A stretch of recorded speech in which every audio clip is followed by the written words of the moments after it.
నీతా అంబానీ ఇప్పుడు దేశవ్యాప్తంగా కూడా అందరూ చర్చించుకుంటున్న పేరు. ఎందుకంటే దాదాపు 1200 కోట్లు ఖర్చు పెట్టి తన చిన్న కొడుకు ప్రీ వెడ్డింగ్ వేడుకను అంగరంగ వైభవంగా చేసి అందరి మన్ననలు అందుకున్నారామె. కానీ నీతా అంబానీ తండ్రేమీ కోటీశ్వరుడు కాదు, పెద్ద పారిశ్రామికవేత్త అంతకంటే కాదు, నామమాత్రపు సాధారణ చిన్న వ్యాపారి. ఆ చిన్న వ్యాపారం మీదే కుటుంబం మొత్తాన్ని పోషించేవారు. మరి దేశంలోనే అతిపెద్ద వ్యాపార సామ్రాజ్యాన్ని స్థాపించిన నాటి ధీరుభాయ్ అంబానీ ఇంటి కోడలు ఎలా అయ్యారంటే దీని వెనుక ఆసక్తికరమైన కథ ఉంది. ధీరుభాయ్ అంబానీ ఇంట్లో కోడళ్లను అత్తగారే ఎంపిక చేశారు. అదే ఆచారాన్ని నేత ఫాలో అవుతున్నారు. 1984లో ఓ వేడుకకు ధీరుభాయ్ అంబానీని గెస్టుగా ఆహ్వానించారు స్నేహితులు. ఆ వేడుకకు భార్య కోకిలాబెన్తో కలిసి వెళ్లారాయన. గుజరాతీ వేడుక అది. అంతా గుజరాతీలే హాజరయ్యారు.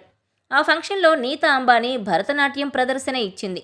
ఆమె డ్యాన్స్కు హాల్ మొత్తం చప్పట్లతో అభినందించింది. ఆ వెంటనే కోకిలాబెన్ మరో ఆలోచన లేకుండా నీతా దగ్గరకు వెళ్లారు. నీ పేరేంటని అడిగారామె. నీతా అన్నారు. ఎందుకంటే ధీరుభాయ్ అంబానీ భార్య ఆమె అని అక్కడున్న వారందరికీ తెలుసు. వెంటనే మీ నాన్నను కలవాలని చెప్పారామె. నీతా తన తండ్రి దగ్గరకు తీసుకెళ్లారు. అతనిది గుజరాతీ హిందూ ఫ్యామిలీ అని తెలిసి సంతోషించారు. మరో ఆలోచన లేకుండా ఒకసారి మా వారి ఆఫీస్కు రేపు రాగలవా అని ఫోన్ నెంబర్ ఇచ్చారామె. ప్లీజ్ రేపు రా అన్నారు కోకిలాబెన్. వాస్తవానికి ఆమె రేంజ్కి అలా అనాల్సిన అవసరం లేదు.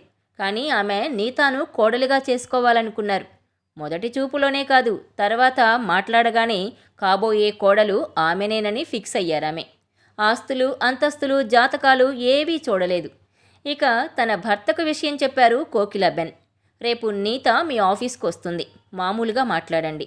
10 నిమిషాలు మాట్లాడిన తర్వాత మన ముఖేష్కు సరైన అమ్మాయిని మీరనుకుంటే ఇంటికి పిలవమని చెప్పారామె. ఇంకేముంది, ధీరుభాయ్ భార్య మాటను కాదనలేదు. ఇంటి కోడలు ఎవరు కావాలో బాగా ఆలోచించగల వ్యక్తి కోకిలని. పైగా ముఖేష్ అంబానీ చాలా నిర్మలమైన శాంతి స్వభావుడు. ప్రేమలు, మద్యం, పార్టీలు ఇవేమీ తెలియవు. తండ్రి వెనకాలే ఫైల్ పట్టుకొని నడిచే వ్యక్తి. మర్నాడు ముంబైలోని కంపెనీ ఆఫీస్కు నీతా అంబానీ ఒంటరిగా వెళ్లారు. గేటు దగ్గరకొచ్చి నీతా అని చెప్పగానే అసిస్టెంట్లు ధీరుభాయ్ అంబానీ గదికి తీసుకెళ్లారు. నీతా అంబానీ గదిలోకి అడుగు పెట్టగానే హోదాను పక్కన పెట్టి కుర్చీలోంచి లేచి నిలబడి వెల్కమ్ నీతా అంటూ స్వాగతం పలికారు ధీరుభాయ్ అంబానీ. ఏం చేస్తున్నావని అడిగారు. నేను కామర్స్లో డిగ్రీ పూర్తి చేశాను. నా శాలరీ 800 రూపాయలు. మా నాన్న సంపాదన మీద ఆధారపడాలని లేదు. నాన్న ఎక్కువ కష్టపడుతున్నారు. అందుకే భరతనాట్యం టీచర్గా కూడా పనిచేస్తూ మరో 400 సంపాదిస్తున్నానన్నారామె. ఆ మాటలు వినగానే ధీరుభాయ్ అంబానీ ఏమీ అనలేదు. మీ నాన్న ఏం చేస్తారని కుటుంబం గురించి అడిగారు. ఆ తర్వాత వెంటనే నీకు మా అబ్బాయి ముఖేష్ అంబానీతో పెళ్లి చేయాలనుకుంటున్నామన్నారు ధీరుభాయ్. ఆ మాటలకు ఆమె షాక్ అయ్యారు. నేను కనీసం చూడలేదు కదా అన్నారామె.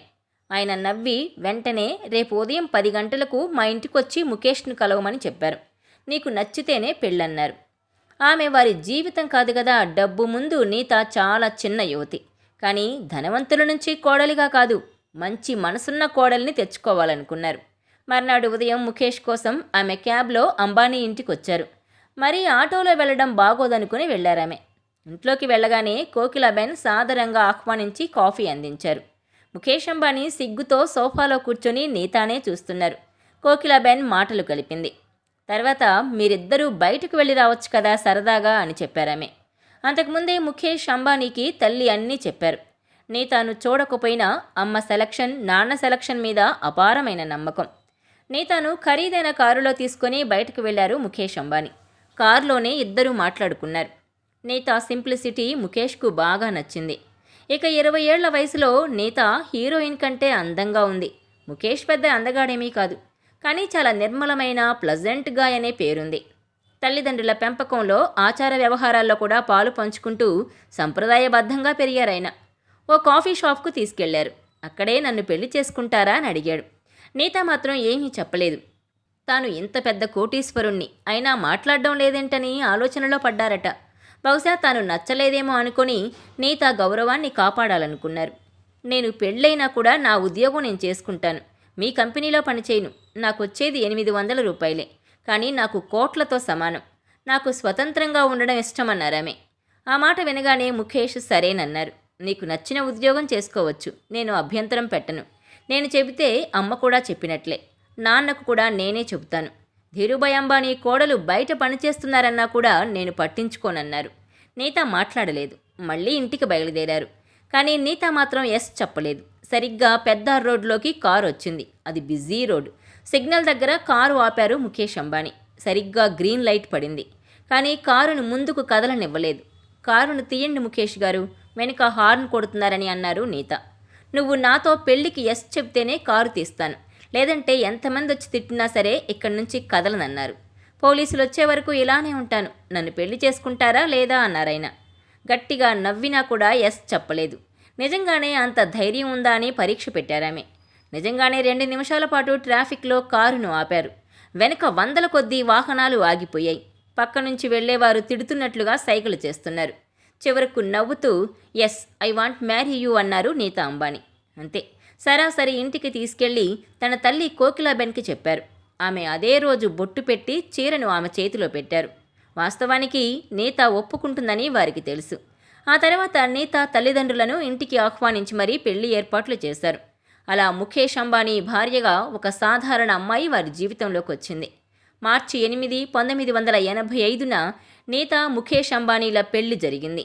ఆసక్తికరమైన విషయం ఏంటంటే పెళ్ళైన వారం రోజుల తర్వాత తాను టీచర్గా పనిచేసే స్కూల్కి వెళ్లారామె. దాదాపు 4 నెలల పాటు ఉద్యోగం చేశారు. 800 శాలరీని తీసుకొచ్చి భర్తకు ఇచ్చేవారామె. ముఖేష్ అంబానీ ఏమనేవారు కాదు. ఎందుకంటే అప్పటికే వేల మందికి కోట్లలో జీతాలిస్తున్న కంపెనీగా రిలయన్స్కు పేరుంది. చివరకు తనకు తానుగా ఉద్యోగం వద్దనుకున్నారు. ఎందుకంటే ఆమె వేసుకొచ్చే ఖరీదైన కారుకు ఉద్యోగానికి మ్యాచ్ కాలేదు. పైగా తమ వ్యాపారం చూసుకోవచ్చు కదా అని కోకిలాబెన్ చెప్పారు. దాంతో ఆమె వ్యాపార వ్యవహారాలను పర్యవేక్షించడం మొదలుపెట్టారు. ముఖేష్ అంబానీ తన భార్య నీతాను స్నేహితురాలి మాదిరిగానే చూసేవారట. ఆమె మాటకు నేటికీ ఎదురు చెప్పరు. పైగా తన గురించి, పిల్లల గురించి ఆమె తీసుకునే కేర్ ముఖేష్కు బాగా తెలుసు. మరోవైపు కోకిలాబెన్ ఊహించినట్లుగానే మంచి కోడలిగా గుర్తింపు తెచ్చుకున్నారు నీతా అంబానీ. ఇప్పుడు ముఖేష్ అంబానీ వ్యాపారం, కుటుంబం ఇలా ఉందంటే ఆమె కూడా ఒక కారణమే. నింగికి నిచ్చెనలు వేసే వ్యాపారం చేసేలా ఎప్పుడూ నీతా సలహాలివ్వరు. భర్త వేగానికి కూడా బ్రేకులు వేస్తారు. నీతా అంబానీ తన పిల్లలను సాధారణ పిల్లల్లానే పెంచారు. టీచర్గా తనకు ఆ వృత్తి అంటే ఎంతో ఇష్టం. అందుకే ధీరుభాయ్ అంబానీ ఇంటర్నేషనల్ స్కూల్ని గొప్ప స్కూల్గా తీర్చిదిద్దారు. అందులోనే తన పిల్లలను చదివించారామె. ఇక స్కూల్కి వారానికి ఒకసారి మాత్రమే పాకెట్ మనీ ఇచ్చేవారామె. ప్రతి శుక్రవారం ముగ్గురికి 5 రూపాయలు మాత్రమే ఇచ్చేవారు. స్కూల్లో మా పిల్లలను ప్రత్యేక శ్రద్ధ చూపించకూడదని ముందే స్టాఫ్కి చెప్పేవారామె. అందరి పిల్లల మాదిరిగానే ట్రీట్ చేయండి, చదవకపోతే కూడా సీరియస్గానే వ్యవహరించమని చెప్పారు. కానీ చిన్న కొడుకు అనంత్ అంబానీ మాత్రం స్కూల్కి వెళ్లాలంటే రోజు 50 రూపాయలు కావాలని ఏడ్చేవాడట. అయినా ఇవ్వలేదు. పైగా అప్పటికే అనంత్ అంబానీకి ఆస్తమా ఉందని ఆమెకు తెలుసు. దీంతో ఎంత ఏడ్చినా 5 రూపాయలే ఇచ్చేవారట. ఇంటికొచ్చి మా టీచర్ కొడుకు 50 రూపాయలతో చాక్లెట్లు కొంటాడు, మనకు డబ్బులు లేవా అని తల్లిని నిలదీసేవాడట. అయినా సరే స్కూల్కు వెళ్లేది చదువుకోవడానికి, తినడానికి కాదని స్ట్రిక్ట్గా ఉండేవారు. ఇక ప్రతిరోజు ఇంట్లో పూజల నుంచి సంస్కృతి సంప్రదాయాలను టెన్షన్గా ఫాలో అయ్యేలా పిల్లలను పెంచారామె. అతి మోడ్రన్ బట్టలు, పార్టీలకు వెళ్లడం లాంటివి నిషేధించారు. కూతురు ఇషా ఇంట్లో సూపర్ ఫాస్ట్. అయినా ఆమెను కూడా విపరీతమైన కంట్రోల్లో పెట్టి చదువు తప్ప మరొకటి ఉండొద్దని చెప్పేవారు. డిగ్రీ చదివిన తర్వాతే మిమ్మల్ని వదిలేస్తానని చెప్పేవారట నీతా. అలా పిల్లలను భక్తి శ్రద్ధలు అలవాటు చేసి మరీ పెంచారు. ఆధునిక పోకడలున్నా సరే ఉదయం దేవుడికి పూజ చేసిన తర్వాతే బయటకు వెళ్లాలనేది నీతా అంబానీ మాట. ఆమె మాటే ఇంట్లో శాసనం. ఇక చిన్న కొడుకు అనంత్ అంబానీయే కాదు, అందరి పిల్లల పెళ్లిళ్లకు డిజైనర్ బట్టల నుంచి తినే ఆహార పదార్థాల వరకు అన్నీ నీతానే ఎంపిక చేస్తారు. ఆమె కారణంగానే వ్యాపారాన్ని ముఖేష్ సులువుగా చూసుకోగలుగుతారని చెబుతారాయన. అలా ఒక డ్యాన్స్ ప్రోగ్రాంతో నెలకు 800 సంపాదించే నీతా ధీరుభాయ్ అంబానీ ఇంటికి కోడలిగా వచ్చి నేడు ప్రపంచంలోనే అత్యంత ధనవంతుల కుటుంబంగా పేరు తెచ్చుకున్నారామె.